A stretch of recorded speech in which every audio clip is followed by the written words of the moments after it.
So I believe that musicians are the best salespeople in the world, and I'm going to prove it to you right now. And the reason I know this is that everyone on my team is a musician on my sales team, and they're some of the top performers ever. And my students are all musicians, and they get better results than people in other industries. And I myself am a musician, and I've built a multiple seven-figure business. And I started to see similarities that musicians have that inherently make us better salespeople and allow us to build businesses in ways that other industries wish they had. And one of the reasons is because we're good listeners. We are inherently good listeners because that's a part of what we do is we got to listen. And the reason that people buy something is not when they understand you, it's when they feel understood. And one of the ways that people feel understood is you have to listen. And when you listen, they feel understood. So that's very important. Another reason that musicians are inherently great salespeople is that we have the ability to create tension release when we perform. And that's all throughout every song, every piece of music. Any good piece of music is going to have some sort of tension and release. And it's that dance, that balance, that push-pull relationship is what allows people to have that impact when they listen. So we can apply that in our own sales process. That the tension, the release, the push, the pull, that's what attracts people to us. And you can put this all throughout your entire sales process. Is as soon as you feel that someone's getting too close, put a little bit of push towards them. And that's a really powerful skill to have because what happens is if it's too easy, it feels like someone you're just wanting to make the sale and that people instantly what will happen is people will not want to move forward because it's almost like a situation where like in the dating world someone is like, oh yeah, let's get married. Right, it doesn't quite work out. There has to be a little bit of a dance going on back and forth before it feels right because people like what they can't get. So we have to play a little bit of that dance, a little bit of that push and pull throughout the sales process. Here's an example for it. Such and such was able to achieve this. Such and such was able to achieve this. Such and such was able to achieve this. Will you? Probably not. Why? Those are some of my best students. See, what that did was all of a sudden, normal people would be like, oh, it sounds too good to be true. Too good to be true. However, what did I do? I took it away from them and I said, probably not. They're not used to that. That is what I'm calling the tension release, the push-pull relationship. And that's in music everywhere. And that's also what's in a great sales process too as well. It makes people more attracted to you.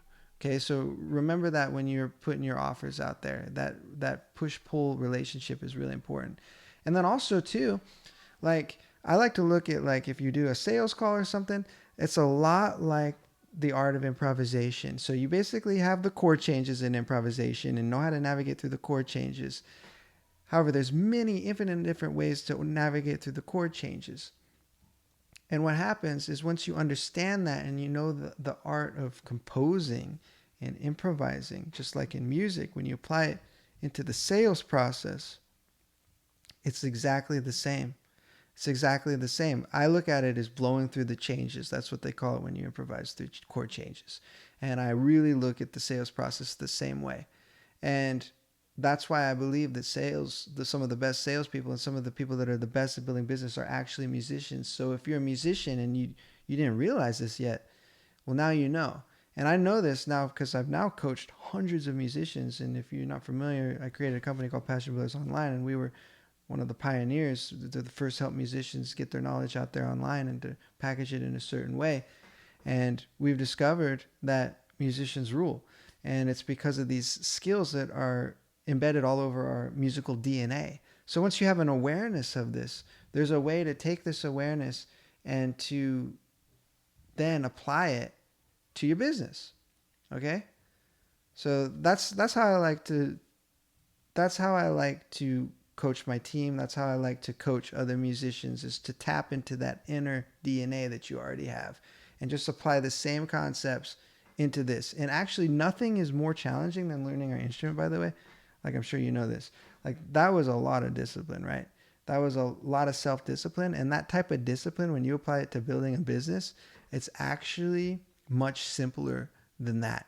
So that's what's so cool about music. That's what I love about it so much, is it teaches you these skills that you can apply to other areas in your life.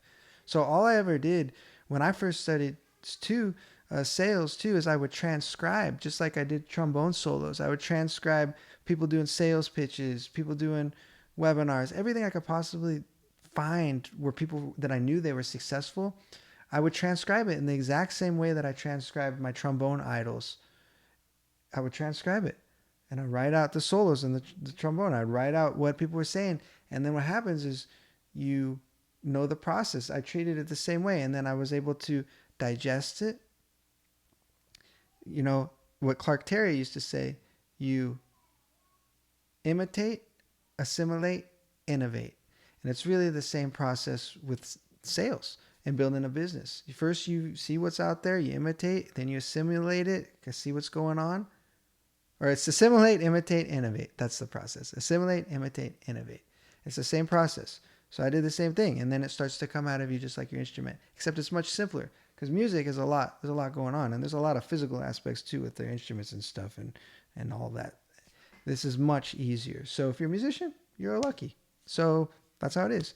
I'm going to be putting up some tips on this channel. So if you are interested in this, hit subscribe, leave a comment. Let me know what your biggest takeaway from this was. And I'll see you on the next one. It's Paul the Trombonist signing off.